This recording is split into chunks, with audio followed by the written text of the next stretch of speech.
やー、めちゃめちゃすごいです。縄文杉大きくて、なんかすごい古い幹が白くなって、うわーすごい。ここがゴールじゃないので、今から宮之浦岳山頂を目指して進んでいきます。昨日白谷雲水峡からスタートし、白谷山荘で一泊、早朝に出発してずっと見たかった縄文杉を見た後は宮之浦岳山頂を目指します。今日は下山しずに石塚小屋でもう一泊、最終日薬杉ランドがゴール地点です。淀川登山口に下山するのが一般的ですが、せっかくなので人がめったに歩かないルートを行くことにしました。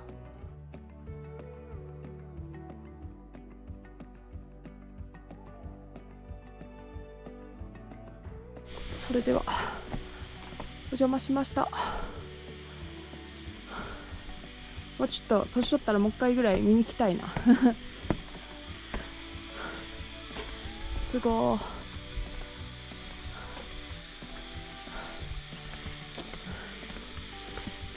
いし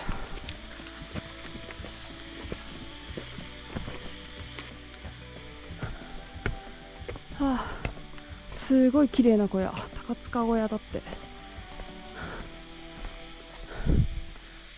なんか登山者が増えて、この周りのね、木とか土を踏み荒らしたせいで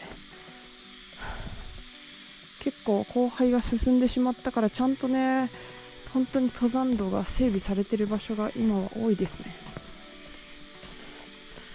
ということで、ここには止まんないんで先進みます。今日泊まる小屋はね、本当にお化け屋敷みたいな、本当全然人が使ってないから綺麗じゃない小屋なんで、ちょっと怖いけど、テント持ってくるよりは楽でいいでしょうという。うわ、すっごい。でもこれ生きてる木でっか。やばくないこれ。すごっ。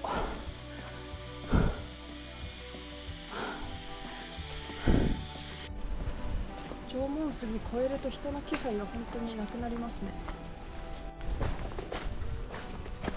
1500m あたりまで来るとジメジメゾーンが終わってちょっとカラッとするので、歩いてて気持ちがいいです。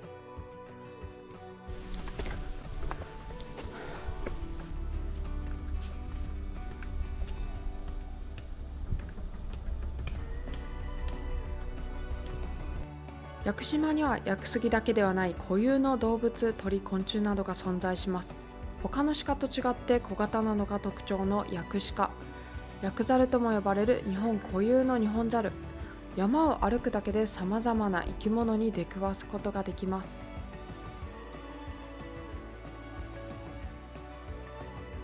はい、高塚小屋に着きました。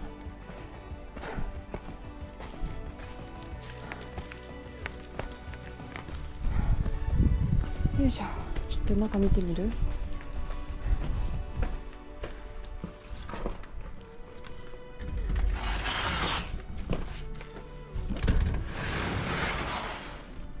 めっちゃ綺麗やん。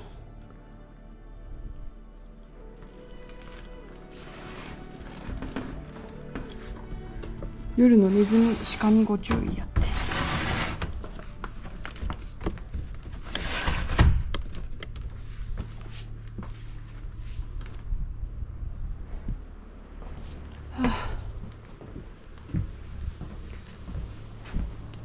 ちょっとお腹空いたので一旦休憩しましょう。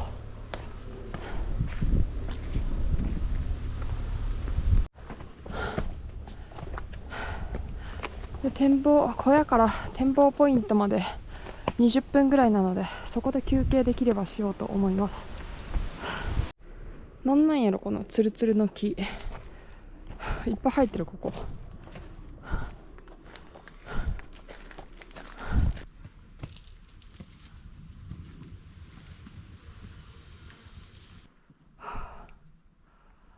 暑い。ちょっと気温もね22、3度で風もあるんで、休憩すれば汗引くはずなんですけど、すぐに全然休憩してないから汗が引かなくてもびっちゃびちゃです。汗がちょっと屋久島来たら絶対できるだけ山に多く泊まりたいと思って2泊にしたんで、ちょっとねご飯とかの装備が重くて、よ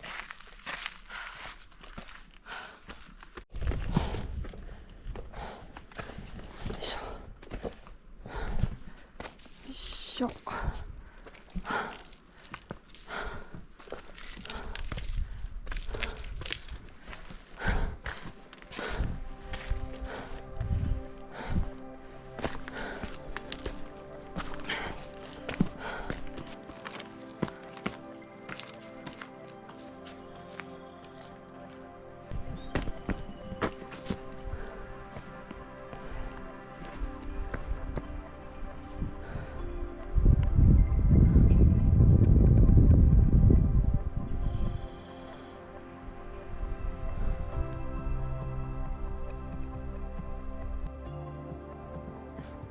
周囲わずか105キロのこの島には1500メーター以上の高峰が11座、1000メーターを超える山が30座以上もあり、洋上のアルプスとも呼ばれます。目の前の雲の下にあるのは屋久島のほぼ中央に位置し、九州の最高峰である宮之浦岳です。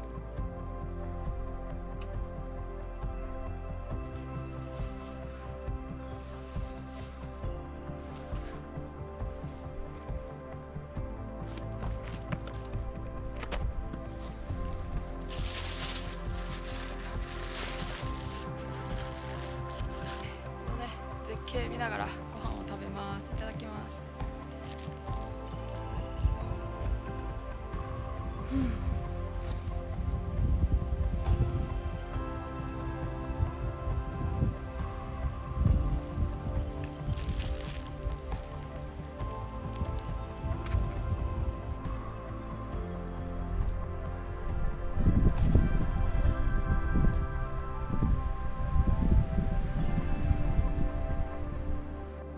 おそらく向こうに見えてるちょっと雲かぶってるらへんが宮之浦岳の山頂だと思います。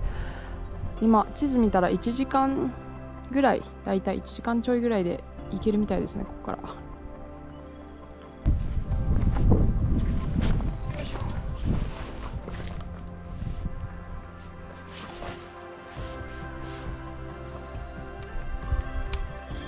はい、めちゃめちゃゆっくりしちゃった。30分ぐらいぼーっとしてましたね、ここで。いいよ。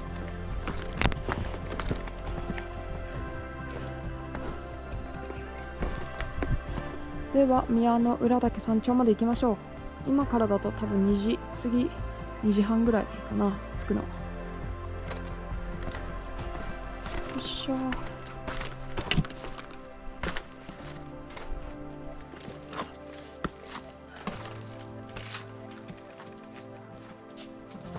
第二展望台。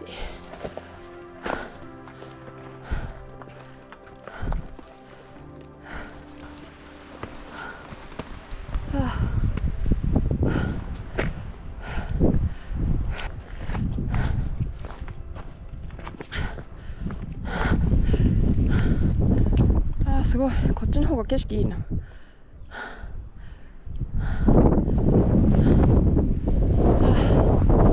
宮之浦岳で、山頂登ったらまた小さいピークをね、登ったり降りたり登ったり降りたり繰り返して小山で行くんで、結構ね夜6時までに着けたら本当はいいけど、何時になるかまだ分かりません。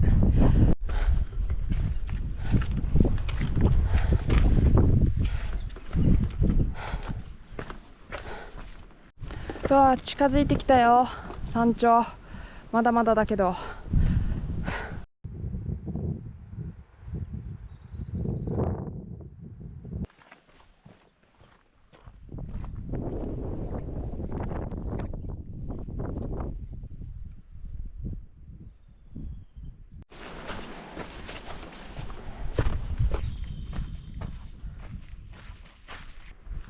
あれが泰来市。宮之浦まで 1.6 キロ。よいしょ。はあ、急に開けた。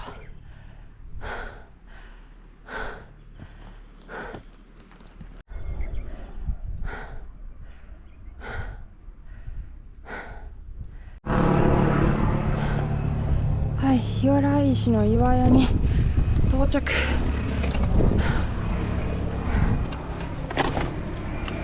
よいしょ。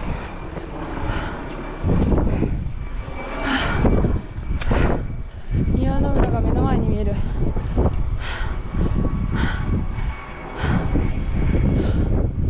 ヘリ飛んでますね。この日、遭難者の捜索が行われていたそうですが、縄文杉や最高峰の宮之浦岳までは深い森の中を何時間も歩くため、たびたび遭難事故が起こるそうです。見えてるね、しっかり山頂が。綺麗。それでは山頂へ行きましょう。風強い。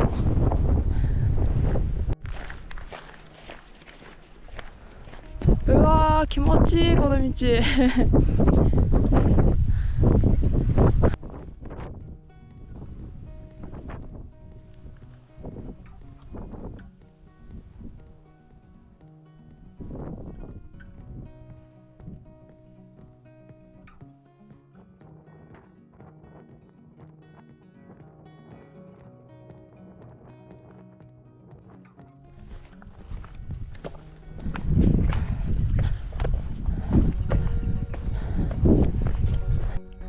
今回帽子を忘れちゃったんで若干怪しいですが、手ぬぐいをかぶって進みます。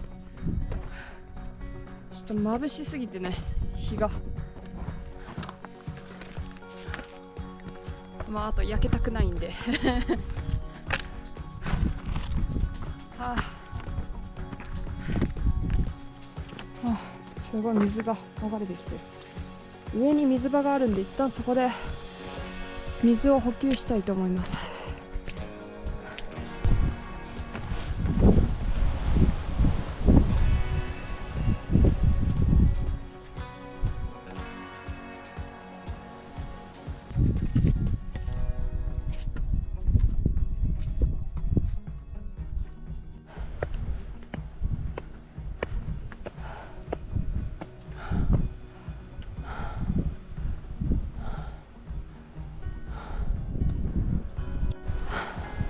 風強。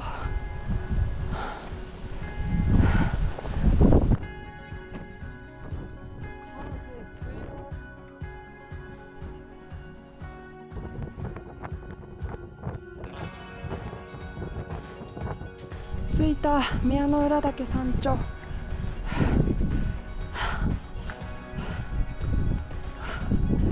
はい、山頂に到着しました。風がね、まだ強い。ちょっと10分くらい休憩してから降りたいと思います。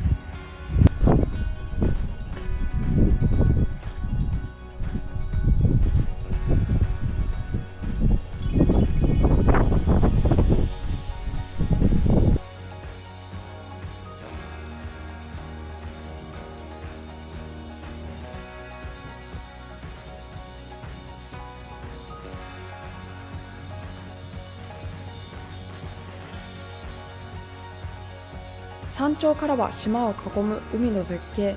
天気が良ければ周りの島々を見ることができますが、今日見えたのは目の前の一番大きな種子島です。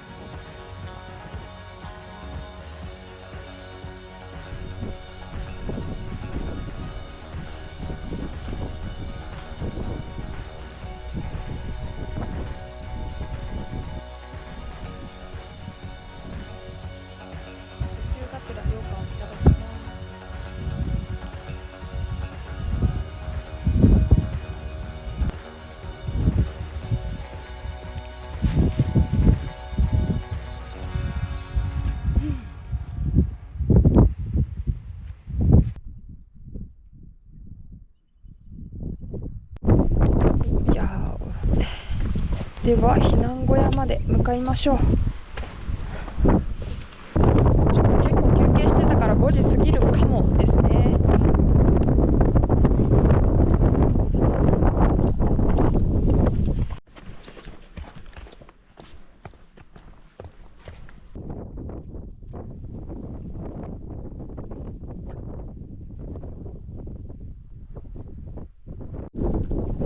うわー、でかいわ。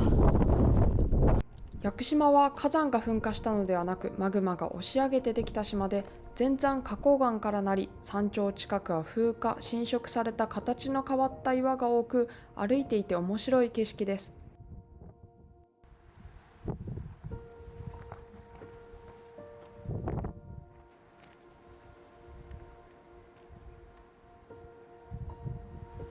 でこれが G 岳、透石岳、黒岩岳だったかな。でその向こうに山小屋があります。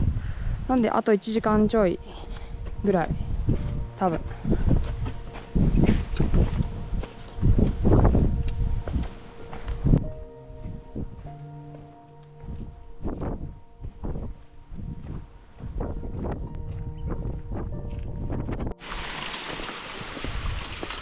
お水汲んでいきたい。水場って書いてるわ。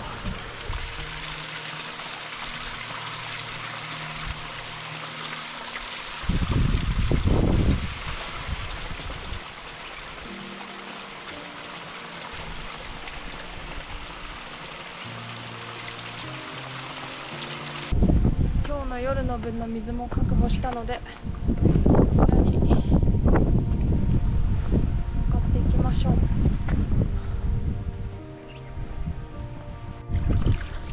あー、すごい綺麗。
宝石岩や、ここが。で、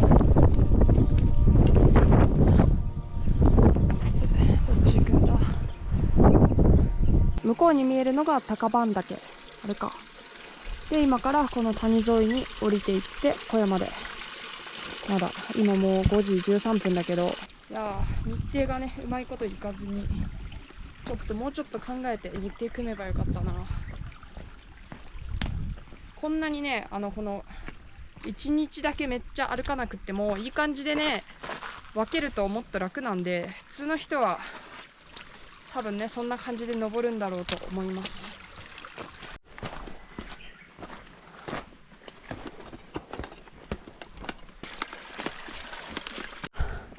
もう下りだけかと思ったらまだ登るんかいっていうね。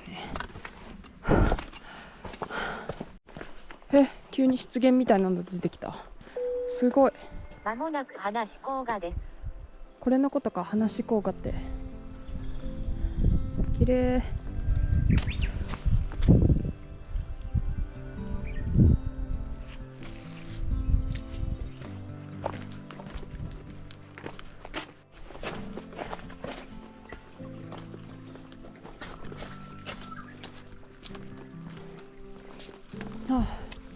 淀川登山口がこっちだけど、私はそっちには行かずに石塚小屋に向かいます。あと 1.2 キロ。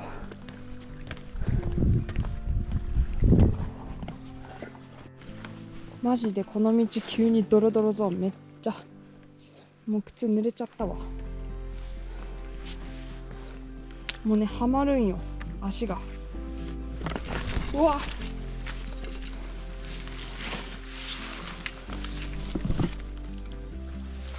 でも登山道がね、川になってんよね、どこもかしこも。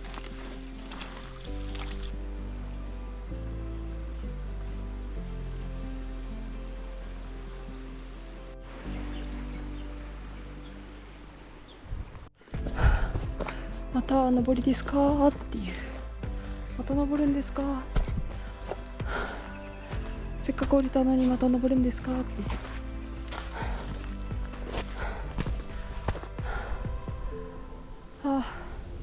ほんと夏場は日が長いからいいね。もう6時過ぎてるけど全然明るい。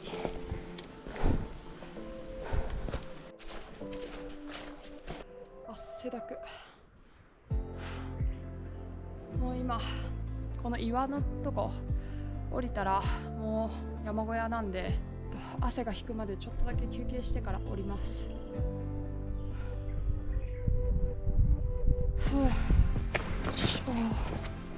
そろそろ下降りますか。よいしょ。来いよ、小屋見えてきた。はい、2分ぐらいで着いたな。今日の朝出発してから14時間後、ようやく小屋に到着しました。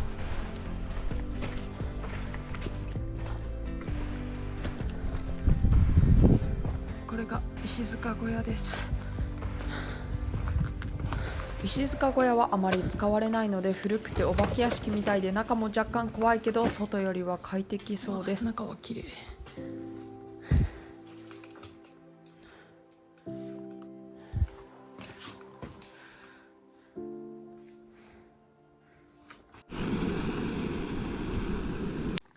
一応麻婆豆腐とだったです。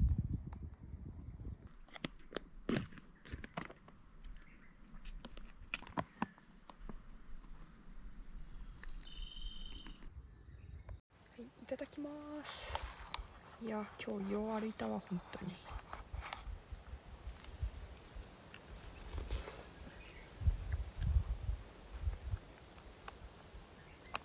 ごまくご飯とめっちゃ合うわ。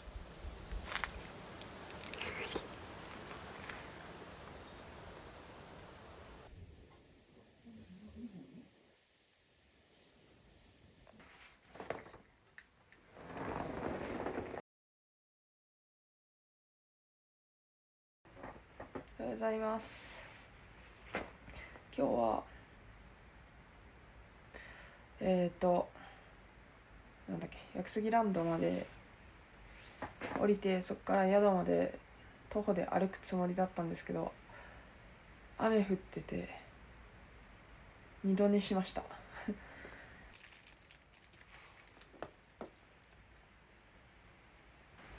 いや、本当は雨予報じゃない、3日間ね晴れ予報だったけど、屋久島そんなわけにいかんよねっていう。3日あったら絶対雨降るよね、どっかっていう。本当はね、朝展望スポットでご来光を見て屋久杉ランドまで降りて、そっから徒歩で4時間かけて宿まで歩いて帰る計画が、ちょっと最終日雨降っちゃうかって感じですね。雨止んでない？着替えてる間に雨止んだな。せっかくレインウェアを着たのだが止んでしまいました。どうしよう。渡れるかな、川渡れるかな。いやー、悩ましいな。でも淀川に抜けちゃうと本当に一瞬で登山終わっちゃうんだよね。屋久杉ランドまで行くか、行きまっか。行けるでしょうか。雨だと屋久杉ランドまでの図書が増水で通れない可能性もあるので、淀川登山口に下山ルートを変更しようと悩んでいましたが、昨日今日の雨量であればギリ渡れるだろうと考えて、当初の計画通りのルートで進むことにしました。だと若干水多いかなぐらいで済むと思うんですけどね。うわ、こっちルートマジで人来てなさそう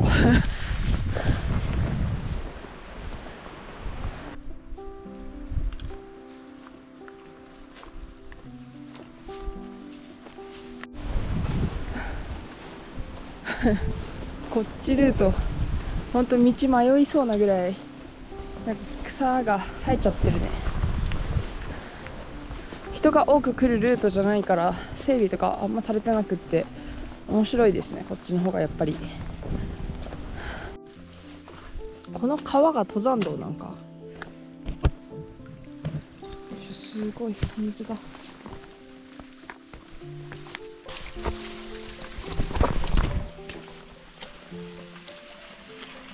草だらけですけど、ガチョクモの巣だらけですけど、よいしょ。よっ、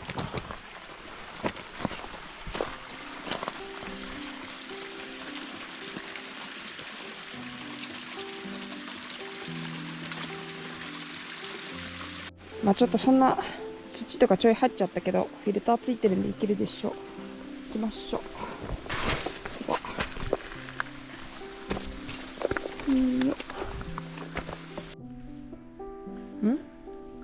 いやこっちなんだけど、どっち？まっすぐ？左？右？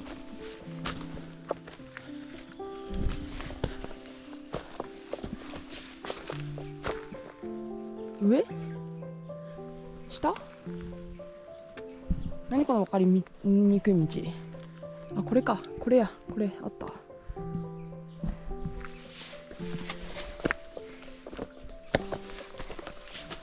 こっちの道あれはね、気をつけんとちょっと道に迷いそうな感じの、しっかり分からんくなったら地図と目印を探さないと、なんか適当にこっちかなとか言ったら変なとこ迷い込みそうですね。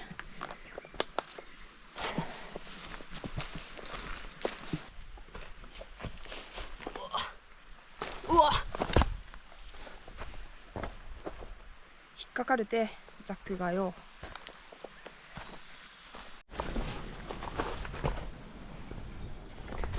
あれ、なんか景色見えそうな、見えなさそうな、どうなんだ、見えないのか結局。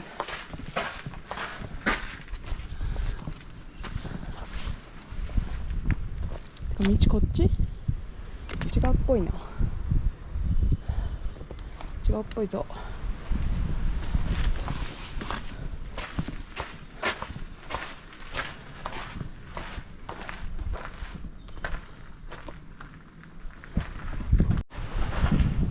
いや、合ってますわ、合ってます。ということはこれか。草生い茂ってるゾーンか。ちょいちょいちょいちょいちょいちょいち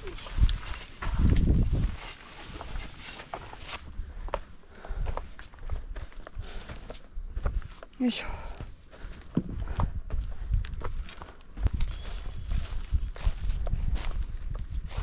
もう全泊すればよかったな。本当に全泊するべきだったついてその辺に登るべきじゃなかった。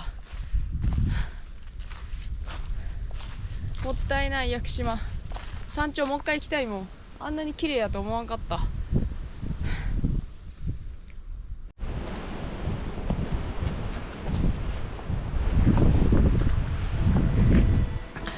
い、尾根のまたピークに出ましたが、やっぱり何も見えんという。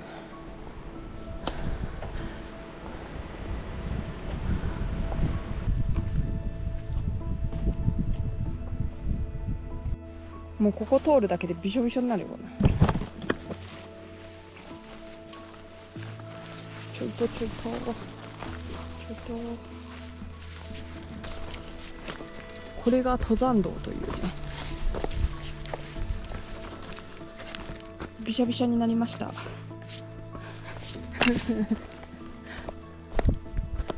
あ、すごい。どういう生え方？で途中で折れたのの上にまた木が生えてる。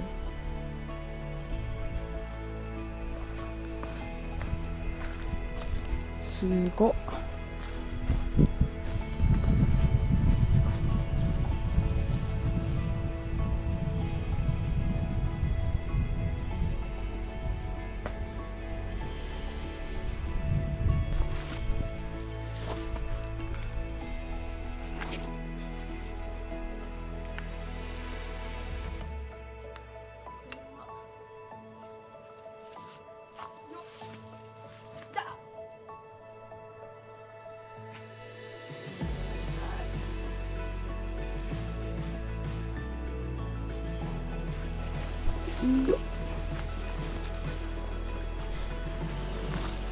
いや本当にこっちですか？本当にこっちなんですか？こっち、どう考えてもこっちですね。うわ、モス、はい、標高 1400m 地点まで降りてきて結構ね暑くなってきました。上と違って。でもうすぐ沢の図書に着きそうです。あと30分くらいかな。こ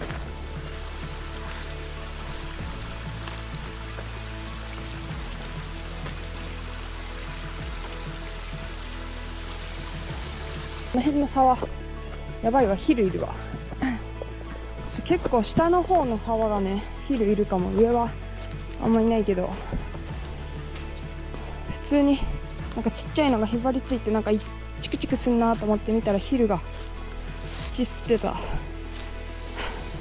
焦りすぎて普通にペーって取っちゃった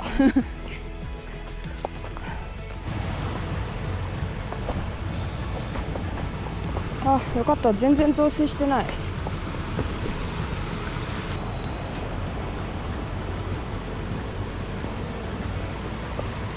こに行くんだ。わー、すごい綺麗。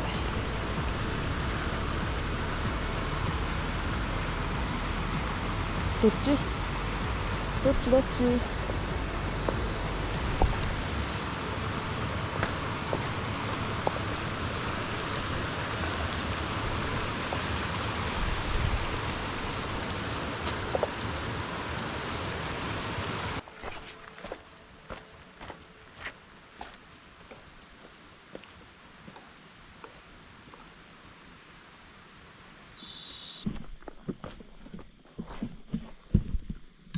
テープなかったら絶対わからん道。よいしょ。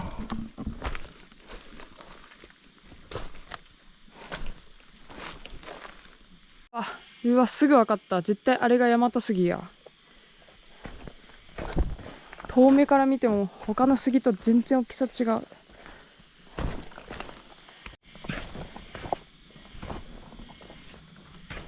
うわー、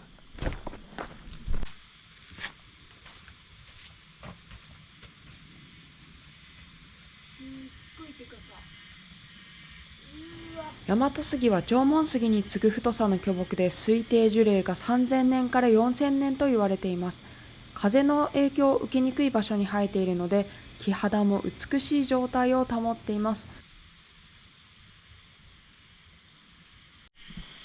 いや、生きてる杉でこんなでかいのはあっち通常ルートの方にあんまなかったよね。すっご。いや、これは感動ですわ。すっご。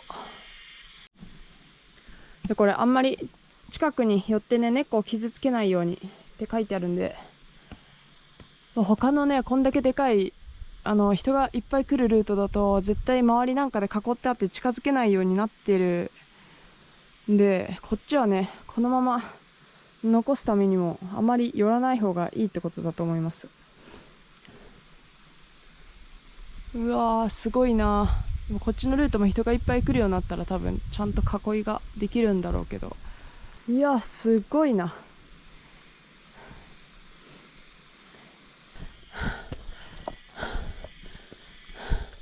全然看板見とらんかったわ。よ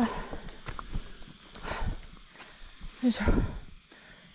大和杉から屋久杉ランドまでは1時間ほどです。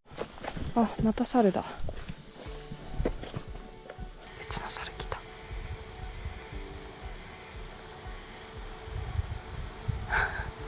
毛づくろいしてる。これくらいの距離だと逃げないんですね。近くにはね寄らせてくれないんですよね。ほんと歩いてると結構いろんな動物に出くわすわ。そこに今鹿いるけど、鹿さんですね。こっち見てます。暑い。ほんと無風の上に湿度高いし、標高下がってどんどん気温が高くなって、もう暑い。うわ、この木も絶対樹齢1000年ぐらいじゃない？でこんなんがさ普通に生えてるのがすごいよね。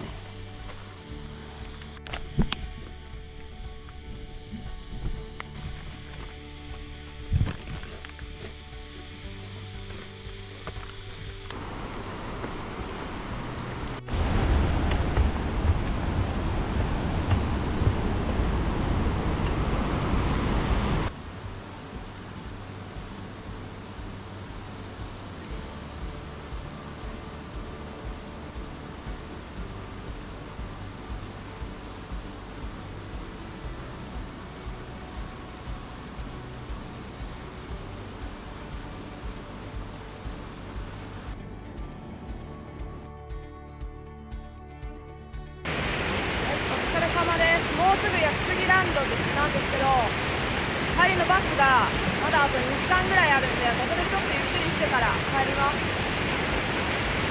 最後の最後でまたズボンにヒルついてて、どこでくっつけてきたんやら。ここの沢ではないと思うんで、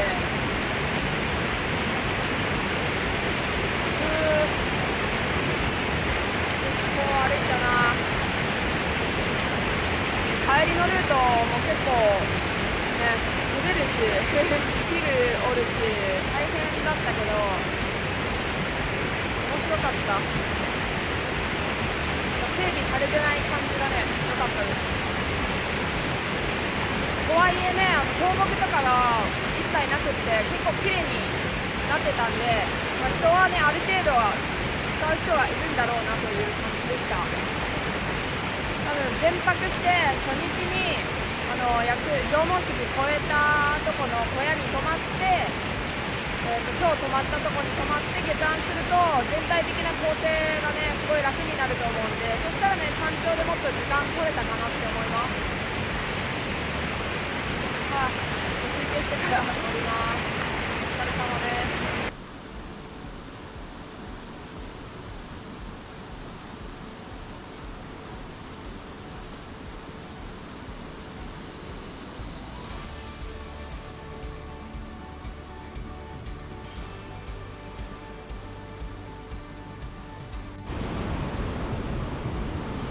うわーすごーい水の量が。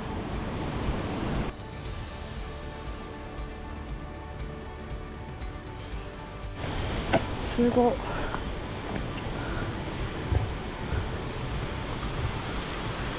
あ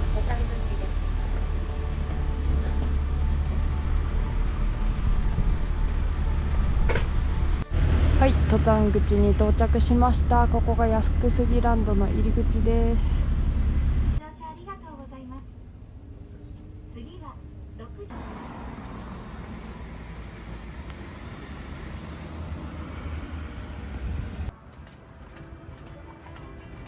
下山したら早速島のうまいものを食べに出かけます。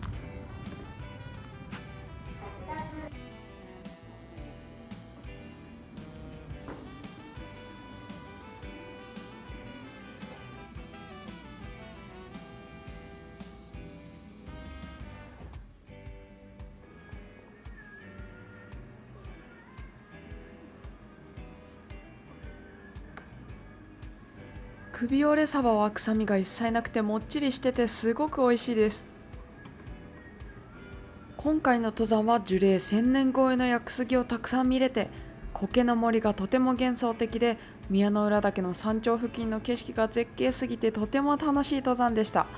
屋久島にはまだまだ面白い山がたくさんあるので、また冬山にも登りたいし、何度か通うことにします。屋久島最高でした。